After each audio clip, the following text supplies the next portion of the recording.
Hello, everyone. Welcome to Author Nation. I am Melody and the founder and the host of the Thursday live Author Nation interview show. You are here because you are ready to become a successful nonfiction author. And so join our community.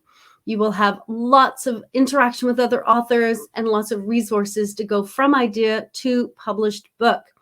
Today, we are talking to Candace Platter about self-help books and using the power of your story in your work. Ms. Platter graduated from Adler School of Professional Psychology with a master's degree and MA in counseling psychology back in 2001. For over 20 years in private practice, she's been helping clients and their loved ones understand their addictive behaviors and make healthier choices. Let's welcome Candace Platter. Hi, Candace. How are you today? Hi, Melody. So good to see you. Hi, everyone. It's lovely to see you. And you are in the same town as I am. We're both in Vancouver, British Columbia, where Yes, it's lovely Vancouver today. I was Yes. going to say where it's very wet today, and it seems to be very wet lately. Tell us a little bit about your work. Well, I am an addictions therapist in private practice in Vancouver, which, aside from the rain, is one of the most beautiful places in the world, I think. Um, I work primarily with the families and other loved ones of people who are struggling with addiction, because there's very little help out there for them. So I work with them. The family members, other people who love them are struggling right alongside the person who's addicted. And it's very hard for them. They don't know what to do. So I help them with that. I think that's really important. I grew up in a home where there was an addict, so I understand how, there's the addict, but then there's everyone around them who seem to have that, who seem to suffer along with them or, with them. Yes. So Yes. And go ahead. yeah, I was just going to say that, the people with addictions, they can get into their addiction and not have to feel what's really going on, but the other loved ones, their family members, they get to feel everything. So they really need help. Yeah. Well said, because that was my life. You've just described my youth. So well said. Thank you. I'm sorry. Yeah, Yeah. oh no. It's all good now. I Yeah. and but this I think this is a really important topic because when I'm looking at the world today, I see a lot of addictions, and I'm not talking about just drugs and alcohol and gambling. I see people who are, falling in love over and over again. They get into a relationship, they get that euphoric feeling, and then it falls apart and they move on, or they're shopping and shopping and shopping. So can you just talk about addiction? What does that mean out, Mm. in its totality? Yeah. Well, as I was saying to you before we started, I really like short definitions that are just simple. An addiction is any kind of behavior or substance that gets in the way of you living your best life. So Hmm. it's something that's really causing trouble. So Yeah. most people like to go shopping, and they go shopping and they have a good time, or they go to the casino and they do the slots or whatever. But somebody that's going all the time, they start every weekend, they go every night, it just progresses and progresses. That's addiction. Right. So they're prioritizing that whatever they're doing over their relationships, over their work, over their hobbies, over their whatever else we could and should have in our lives. That's right. And I believe that that is a choice that they're making. They're not powerless over this. They're making a choice Right. to prioritize in that way. And as soon Right. as they make a different choice, as soon as there's incentive and a reason to make a different choice, they make a different choice. Right. That makes perfect sense. I know that sometimes when, an addicted person loses their families, that's what kind of shakes them out of it, and they start making different choices. So that's Yeah, well that's right. well put. Yeah. And I do, I get that. I get that it's hard because when you're in the addiction, it can feel easier to stay in it than it feels to leave. But And I don't know for sure, but I suspect it's easier to leave than it is to stay in an addiction long term. In the long term, for sure. Yeah, I Yeah. mean, I'm gonna say to the audience that I use the word addict, and some people are saying that that's a disrespectful word. I'm an addict, and Mm. coming up in July, I will have 35 years clean and sober. And when I found out that I was an addict, because I had no idea what was going on for me, I didn't know the term addiction really, it wasn't on the radar at that point. Um, as soon as I found out that I was an addict, that's when I knew that I could do something about it. So for me, I actually like that word and I don't use it disrespectfully at all. Yeah. Um, but um, sorry, Melody, I lost track of what you were asking me. No, What did you that's ask no, me? thank you for saying that. That's thank you for clarifying that. I also use the word addict, and I've never meant it in a disrespectful way. I've always meant it as Right. descriptive. So Yeah. I didn't realize that some people thought it was disrespectful. It's a Yeah. descriptive word. So yeah. So Yeah. let's talk about your writing. So were you, before you wrote the book, were you writing? Were you writing articles? Were you journaling? Like, where did writing take you? Well, before I wrote the book, I had been working in the downtown east side area of Vancouver, which is Canada's lowest income area in the whole country. That's where, the addicts and alcoholics and homeless and people with mental health congregate there. So I worked there for about 16 years and then I left and went into private practice. Um, and at that point, I was working with this brilliant coach. Her name is Juliet Austin, if anybody is looking for a coach. And she helped me put together my website. I didn't have a website before. So I was writing, I was blogging, I was doing all of those things, writing articles and talking about addiction from my point of view, Yeah. before I wrote the book. Yeah. Yeah, that's and I find that that's really useful if you are writing, when you get to writing the book, you have some content for it and whatnot. So why did you decide to write a book, and how did you think that was going to fit into your business? Wow. Um, it's a story about why I decided to write the book, but I will tell you that I had no idea how it was going to fit into my business. I had a Fair. book in me. I needed to get that out. Um, so when I was working in the downtown east side as an addictions counselor, I was working with my clientele were some pretty hardcore addicts and alcoholics, and I loved working with them. I was about 3 years clean when I first started to work with them, and I could really relate. I mean, it takes one to know one kind of thing. Um, and as I kept working with them, their family members started to call me. So Mm. they would say things like, "We're at the end of our rope. We don't know what to do. It's like 2 o'clock in the morning and they're pounding on the door and they want me to let them in," and that kind of thing. Yeah.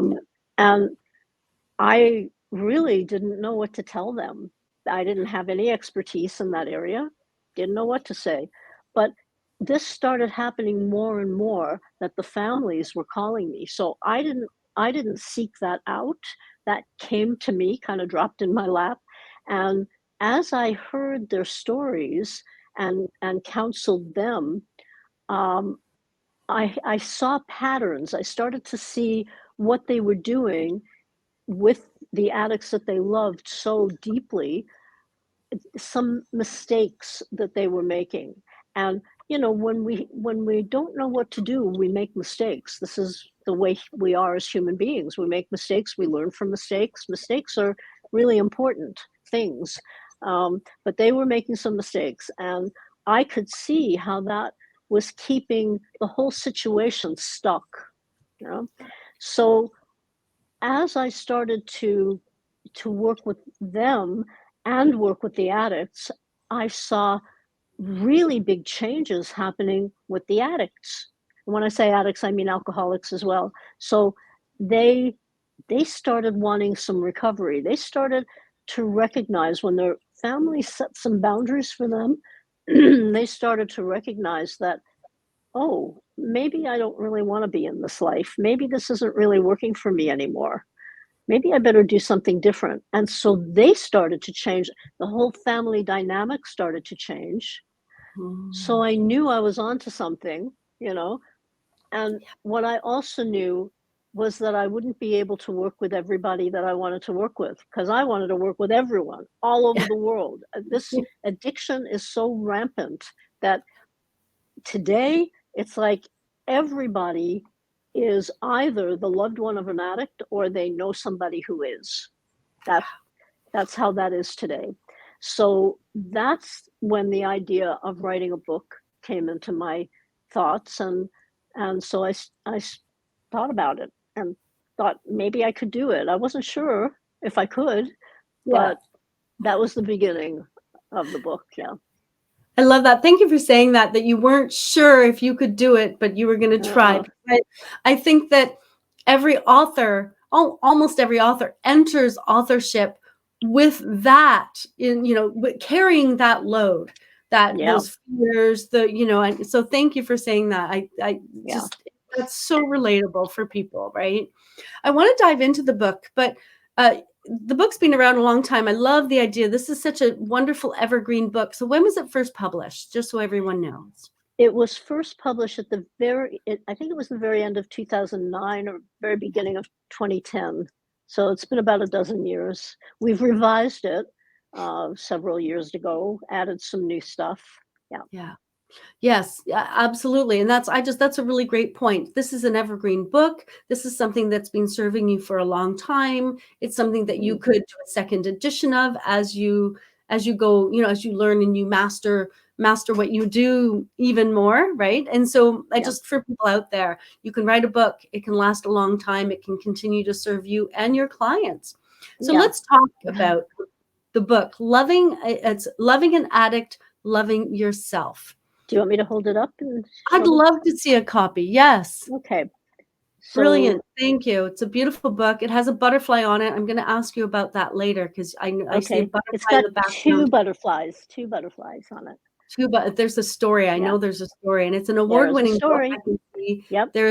there's an award on it as well. What is the Yeah. promise of the book?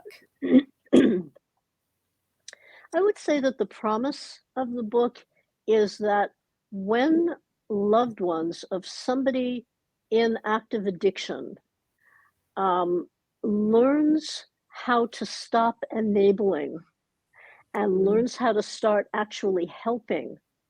I can give you a definition of enabling in a minute if you like, but if when people can stop those behaviors, we can kick addiction to the curb. We can stop addiction, and it's not just the families, although you play such an important part in this because addicts need their families, but they need their families to be healthy, yeah. right? So but it's not just families, it's corporations, it's government, it's it's just rampant. Enabling is rampant, and there's a lot of stuff going on because of that, you know. Yeah. but Yeah. but I can't do everything, much as I'd like to. Yeah. Excuse my voice. So I just stick to working with families. Uh, Yeah. so enabling behavior is when we do something for somebody that they can and should be doing for themselves. And when we Yes. continue to do those things for somebody, we're enabling them to basically stay stuck in, sorry, to stay stuck in their own dysfunction. A Yeah. helping behavior is when you stop doing that, you basically let people figure it out. You love them, you support addicts in their recovery, but you no longer support them in their addiction. And Yeah. that's a hard one for families, but you don't support the addiction. You love them enough to not support them in their addiction. You love them enough to support them in their recovery. Yeah. And this might seem like an odd comparison, but I'm a parent.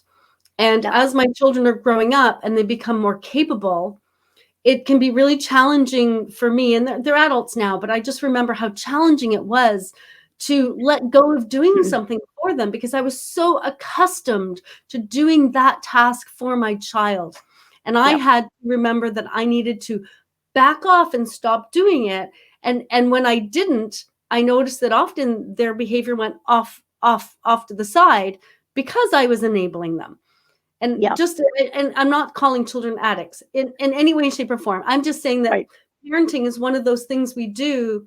And when we continue to do everything for our children, we are enabling them to become helpless rather than independent. Yeah, Yeah, they don't believe in their own resiliency if we do this. And that's right. somewhere, you know, your child might be thinking, well, mom's doing my laundry for me because she doesn't think I can do it myself. And people like being enabled. I mean, I don't want to do my laundry. If somebody came in and did my laundry for me, I'd be very happy. Pay my rent, come in and buy my food and cook for me. So but people lose their sense of usefulness and resiliency when they're enabled for a length of time. Yeah. Yes, exactly, exactly. And I've had people tell me that my book is also a really good parenting book. So you've brought that up, and whether your child is an addict or not, I think it's or your family member is an addict or not. There are many things in my book around self-care, around setting boundaries, around not doing for other people so that you're depleted. You know, Exactly. Exactly. And yeah. Genevieve, thank you so much. She says, beautiful. Thank you to both of you. Thank you for Oh, that comment. I'm thank glad you. you're enjoying this. And that's why I brought it up, because I see that in myself as a parent when my kids were growing up. So how does your book deliver on the promise that it gives? Oh, well, what generally happens is that people read my book, they find me through my book. So, for authors or want to be authors, um, this has become a business card on steroids, as they say. Mm, I never expected that. I can tell you that as an addict, when I was in my addiction, I was addicted to opioids for 15 years because I have Crohn's disease. And when I first was diagnosed back in the 70s, they didn't know what Crohn's really was and they didn't mm, know how to help me. And so they just threw a whole lot of medication at me, like Valium, which isn't an opioid, but it's addictive, like OxyContin and codeine and morphine. And oh dear, can we just ignore that? That's my phone ringing. Sorry, I forgot to turn it off. we'll ignore that. Um, Yes. okay, just ignore that. And so I used these because they made me feel better, and pot as well, a lot more pot than I was smoking before. And and I just became addicted because anybody's body would become addicted. So um, so we when we stop, um, the way it fulfills the promise, is that people read my book, they get a lot from my book. And what I was saying was that as an addict, I didn't think I would ever be able to ever do anything that helped the world. I Mm, mean, I was an addict, I was yeah. suicidal. I didn't want to live. It was a very difficult time for me. Um, and several years later, I write this book that wins awards. It's like, what is happening? you know, that's kind of how things went for me. Well, so people get my book, they read my book, they like what they're reading. They like that I'm talking about choice, that addicts are making a choice to use or not use. Definitely I made a choice to stop using. It wasn't easy. It wasn't fun, but in the long run, my life has become so much better. And this is what they hear in my book. So then they go to my YouTube page, or they look up my TEDx talk, or they start getting to know what it is that I'm saying. And when they work with me, we we have a team of counselors, and we teach people how to stop enabling, Mm, basically. We teach them, a lot of loved ones have a problem saying no. Mm-hmm. And, they're people pleasers, they're codependent, which means that they're putting other people's needs ahead of their own. Me too, Melody. I mean, I'm a recovering people pleaser as well. So, um, we teach them how to deal with other people's anger. We teach them how to deal with conflict. And we teach them that the most loving thing they can do for the addict they love is to help them stop, not to enable them to continue. Yeah. So the book is the kind of the introduction, and then they look at other things, and then they contact me. And most of the people who contact us to work with Love with Boundaries, they're at the end of their rope. They truly are. They've tried other counselors, they've tried other methods. They just don't know what to do, and we show them what to do, and it Yeah. works. So Yeah. Absolutely. And I recognize that I would do, there's a piece of me that would do everything for all my children if I could, right? But there's the other piece of me that says, that's irresponsible. Don't do that. And I yep, just want I just want to ask a quick question because you're talking sure, about addiction as a choice. And so I yep. want to differentiate how we get into addiction versus how we get out of addiction. Because you were saying, they were just handing you opioids. So when I was in high school, I started getting these awful migraines, and I'd go to the doctor and he'd shoot me up with Demerol and I would just Yep, pass out. Uh, yep, right? And so yep. what was the risk there? We know Demerol's a serious drug. We're talking a 14-year-old being shot up with Demerol from a medical doctor It's because they, horrifying. right? So Yeah, we can have another interview about that. We'll have yes, another so discussion about that. Yeah, becoming an addict, I don't want to say, becoming an addict isn't your fault. You didn't say, please hand me these drugs, or please, I need a distraction. And so I go to the casino and then I lose track of it. So do we want to remove blame for how we got there, but add responsibility for getting out? oh, so beautifully said. So Okay, good. beautifully said. I don't know anybody, myself included, that decided, gee, I think I'll be an addict in this life. That'll be fun. Let's go to Addiction 101 classes. Yeah. Nobody ever, nobody says that. In fact, the opposite is true. People who become addicted, I know this for sure, think, I'm not going to be addicted. I'm not going to get addicted. It's the other guy that's going to have a problem. I'm fine. I can handle it. I say this in one of my talks, I can quit anytime I want to. I just don't want to. Yes. Yes. But Thank the you. truth is, you can quit anytime you want to. It's not easy, and I'm simplifying it a lot. It takes work, inner work to do this, but it's absolutely doable. Yeah. This Thank you. I know for sure. Yeah. Yeah. So Thank you. I didn't ask to become addicted. Nobody asks to become addicted. People make mistakes with it. Addiction is progressive, which means that there's a thing called tolerance, especially with substances. So as you start using them, you need more and more to get the fix that you want, to get the high that you want. So Yeah. that's how addiction actually happens, is you just keep using more and more, and your body gets addicted. It's a physical thing. Yeah. But then it becomes easy because, if you're not really enjoying life too much, and if life just seems too hard for you, and you've got people in your life who let you get away with this kind of behavior, that brings, then hey, why not? I don't have to feel it. I don't have to deal with my, activities of daily life. I don't have to do anything. I like this. Yeah. Thank you And for that, clarifying that. Yeah, yeah, because I find it important. I don't want to blame addicts, but I do want to give them the responsibility for their work in yeah, getting out of it. So let's talk about the book a little bit. It's a self-help book. It's a self-help book that's worked really, really well for many, many years. What are the yeah. secrets? What advice would you give to other authors who are like ready to write a self-help book and they want something like what you've written that's really going to work for a long time? Oh boy. Um, I was really honest in this book. Hmm. I talked about things that were not um, popular Mm-hmm. with the masses, you know.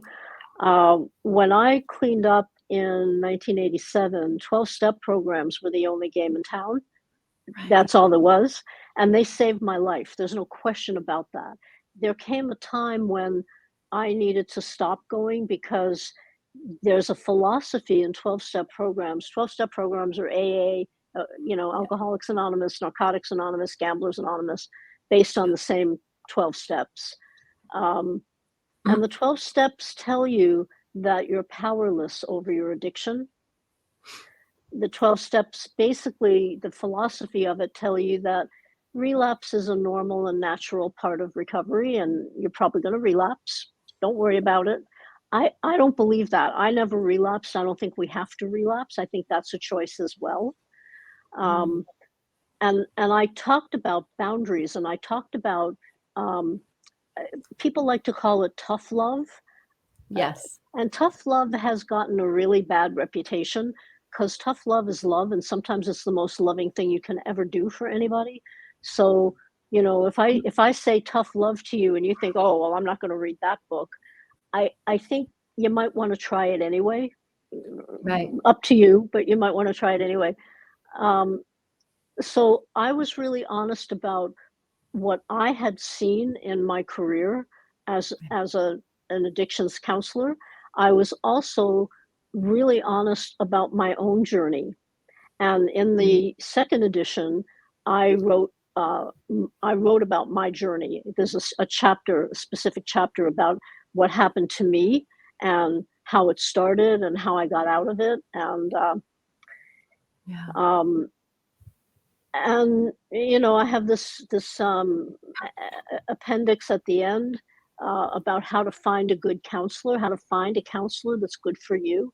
And I'm suggesting things that people maybe never thought of, like interviewing a counselor, like asking a counselor, do you get supervision?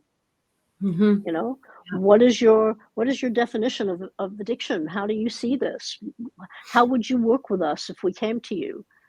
Yeah. And just really being forthcoming and honest. And not everybody likes my book. My book is very unpopular among addicts who are still in active addiction. They hate my book.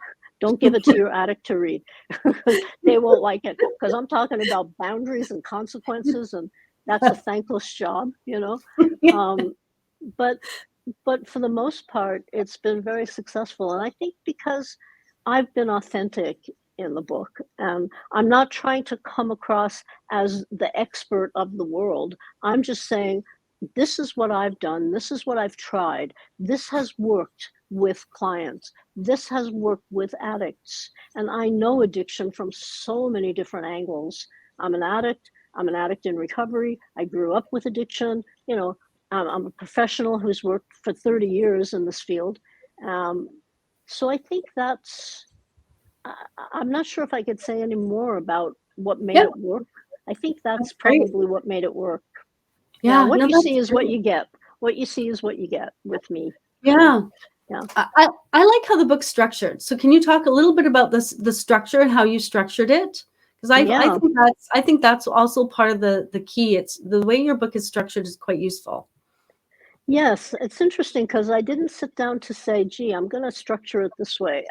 I didn't know what I was going to do, really. I was flying by the seat of my pants. I liked writing. I've been journaling my whole life, personally journaling. But what happened was I realized that I needed to have some kind of an outline just to be able to be organized. And I came up with the 10 tips. I decided to come up with 10 tips, trying to think back. And once I had the 10 tips for loving someone with an addiction, then the book just sort of came to life for me. And I didn't necessarily write tip 1 and then tip 2 and then tip 3. You know, I was kind of all over the place, but I knew what I was doing and how to do it. Yeah. From a structure. Yeah. Yeah. And within each tip, like, so each tip is a chapter, and within each tip, what I notice you do if you kind of talk about what it means, you give stories and examples, and you Yeah, give advice. So each yeah. chapter and it has the same, not exactly the same, but the same structure. Each chapter has the same structure, which I think is really useful. Did you Yeah. come up with that structure and then stick to it, or did that just naturally flow? I think maybe both. It kind of Mm. naturally flowed, and I stuck with it. You know, I have a quote from other people in each tip. So, for example, um, I'm hoping that everybody isn't hearing an echo because I'm hearing an echo as I talk, but hopefully, no. Okay, good. Um, my third tip is you can't change or fix another person, so stop trying. Yes. That's tip number 3, real important tip. And the quote in that one is from Robert Heinlein, who was a fabulous, fabulous science fiction writer. He wrote a book called Stranger in a Strange Land, Hmm. which I loved because I always felt like I was a stranger in a strange land my whole life. Um, Still do sometimes. But the quote from him is, never try to teach a pig to sing. It's a waste of your time and it annoys the pig. Yeah. I mean, what I'm not trying to call addicts pigs. I'm an No, addict too. I'm no, not, no. but when I read that, it was like brilliant. So we had quotes for each tip, and then I have this wonderful assistant who is my right arm, and she helps me so much. So she wrote to all these different people and said, "Can we use this quote?" And all of them said yes. And so, we put them all in the book. So, Yeah. And so you got permission for the quotes. That's another really important bit. A lot of yeah, people don't get permission, and there are some rules around how much you can use and how much what you can't use, but that you yep. got permission. That's really We important. got permission. Yeah, I didn't want to be sued for anything. And one of Yeah. the other things that I wanted to say today, I was thinking about this, that um, as I was writing, I also had a private practice of clients every day. And so one of the things I learned how to do was sometimes to write in 5-minute increments Mhm. or 2-minute Yes. increments. If I was waiting for somebody and they were late, if I had some extra time, I could sit down and I could even get 2 sentences done. Yeah. And a lot of my book was written that way because I didn't have a whole lot of time. Yeah. So it, Yeah. it worked for me, and I always felt like, I did the 2 sentences or whatever, and then the buzzer would go on. Somebody was there and it was like, "Oh no, I wanted to keep going with this," but you can get back to it. You can Yeah. get back to it. Yeah. And I was going to ask you about your process. So you kind of came up with the 10 tips, and then you threw in sentences whenever you had 5 minutes, 10 minutes, you would just write a little bit. Tell us Yeah. a little bit more about your process. I think that's really it, That's okay. I knew which tip I was writing at the time. I Yeah. knew what my focus was for each tip. What do I want to say here? What's really important?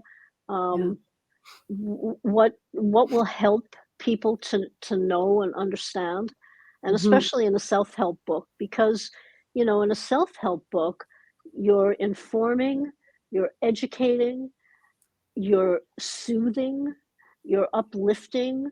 Those are the things that you want to do with a self-help book.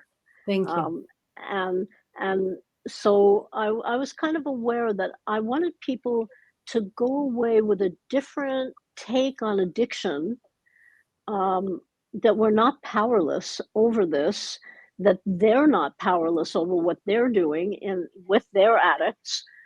I Yeah. wanted people to know that, and I also wanted them to go away feeling better, feeling hopeful, like there's hope here. We don't have to live this way forever, and you don't.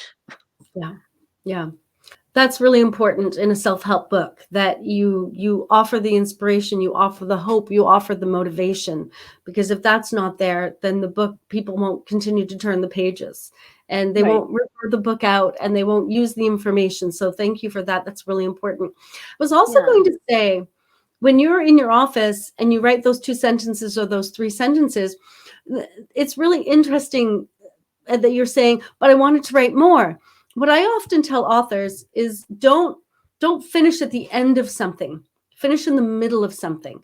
Because when we get writer's block is often when we finish something and it feels we're done, we walk away and we come back. It's like, I felt done. Where am I? But if you kind of Right. finish in the middle of an exciting thought or paragraph, when you come back, you're like, oh, right, I was doing this. And that stirs the brain. And then you're less likely to get writer's block. So did you get a lot of writer's block? I didn't. I didn't Yeah. get a lot of right. I did a little bit. I think Yeah. everybody does. But Yeah. I think because I did it the way you were talking about, um, and also because I had the outline. I had the outline of the tips. I knew where I was going next. And I kind of I kind of knew at the very end with the first book before we edited it, I knew when I was done. I mean, I did it on the computer, but it's kind of like I knew when to put the pen down. I knew I Yeah. was done. Yes. Yeah. And I So didn't good. have any idea what would happen after that. And I remember the feeling of the copy being sent to me and it being in my hands. Oh Yeah. my god. Oh, what an amazing feeling. So Yeah. if you're writing a book, Yeah. keep going and publish it, and self-published or otherwise, publish it so you can feel it and love it and Yeah. cherish Per- it and be proud of Perfect. yours. I teach people how to, I teach people when they do something that they're really proud of to put their arm out like this and then to turn your hand over and then to pat yourself on the back. Yeah. Yes. Yes. Definitely. Celebrating success is really important in life. And we often forget to do it. We're told, oh, you're supposed to be successful. Move on if you are. But it's stop, Oh, celebrate, no. and then, stop, celebrate, right? And then think about, Celebrate yeah, everything. And in fact, absolutely. find things during your day to celebrate. Find things like little tiny things like, I wrote 2 sentences or, I got out of bed today. Yay. Yes. Yeah, sometimes getting out of bed is like a big celebration. So let's talk about the butterfly. We have a few minutes. Let's Oh, let's talk about the butterfly because I'm the so butterfly. curious. Want to tell us Okay. the butterfly So, story? yeah, I will, but first I'll explain that um on the cover, the reason there are 2 butterflies is the back one, the gray one is the addict and this one is you, the loved Ah, one. okay. And So you you can want to shine tell us. and you can Yeah, come forth. Um, and then on the workbook that goes with it, I have a butterfly on that too. And if yeah, you can see, it's hands that are chained, and yeah, then the butterfly comes out and the chains fall away. Of course, I can't show you the chains falling away, but yeah, okay, yeah. so the Also an butterfly, award winner. sorry, Also an award-winning book, your workbook, just wanted to the say. workbook is as well. Yeah. Thank you. Yeah. Okay, so the butterfly, I absolutely love butterflies, and not just because they're beautiful, but because a butterfly starts out as a caterpillar, and the caterpillar gets absolutely no respect. The Mhm. caterpillar is crawling around on the ground, and little boys like to squish them, you know, to death. And little girls like to, caterpillar, they like to shriek, right? And and science teachers dissect them in biology class. They just get no respect at all. But and I know that I lived my life as a caterpillar for a long time. I just didn't know that there was another way. Now I do, it's not negotiable anymore. But I didn't know. And so the caterpillar, this is what I respect most about a caterpillar, is that it has an instinct. It knows that if it doesn't change, it's going to die. Mm. And that's the way a lot of us feel. It's like, oh my God, I got to change this. This is not working for me.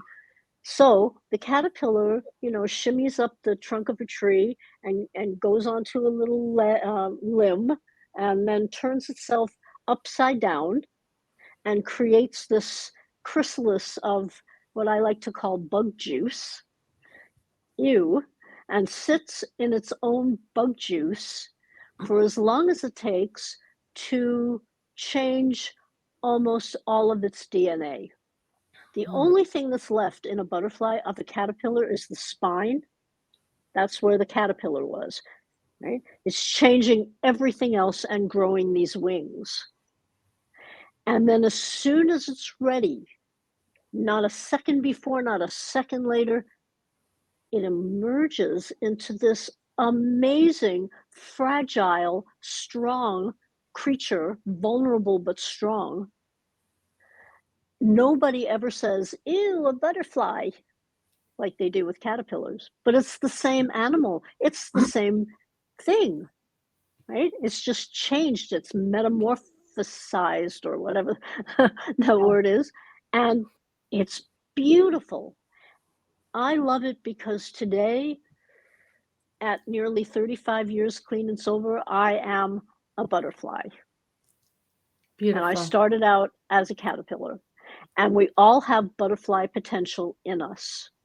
And hopefully it won't take anybody else 35 years. Well, it started before 35 years, but I mean, life is so much better. And I think probably butterflies feel that way, that they're glad they're not caterpillars anymore. Yeah. So, I love how you use your story. Do you have any hints as we wrap up on how people can use their story in their work? Because you do it really well. Well, I think probably I've never been asked this question. I think having amusement with ourselves, it's kind of a spiritual tool to be able to be amused with ourselves. When we can be amused with ourselves, I mean, life is so much better than when we take everything so seriously. And what I want to say is that even though I'm a butterfly today, I still have growth periods that make my hair stand on end. It's not like life is perfect for me. It is not. Yeah. But sometimes I'm really amused by myself, and I think that really helps to, because sometimes life can be very hard, and so finding things every day, when I lie in bed to go to sleep at night, I look back over my day and I look at what did amuse me today, what surprised me today, what did I enjoy today, what am I grateful for that happened or appreciative of that happened today, and I think about those things as I drift off. So Nice. being able to write about, or even if you're not writing about it, to have that sense of, yeah, it's serious, but maybe it doesn't have to be as heavy Yeah. as, I know that when I read a self-help book that's really heavy and that's, I usually don't finish it.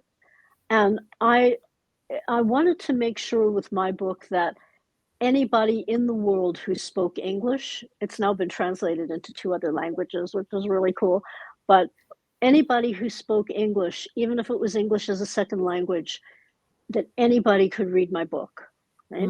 And so I kept it at about a grade 8 level, and I kept it simple. And I think that's another tool that we can use, to not make things so complicated for ourselves and for other people. Keep it simple. That Yeah. wonderful KISS thing, in 12-step programs, they call it keep it simple, stupid. I don't like that.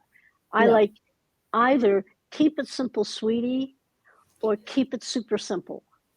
Well, I like keep it super simple. I like Keep that. it super That's simple. great. Yeah. I like that. Yeah. Yeah. Excellent. Thank you. So if you're out there listening in, thank you for joining us today. Learn more about Candace at lovewithboundaries.com. Or I also suggest you check out her YouTube channel. She has lots of really excellent goodies there as well.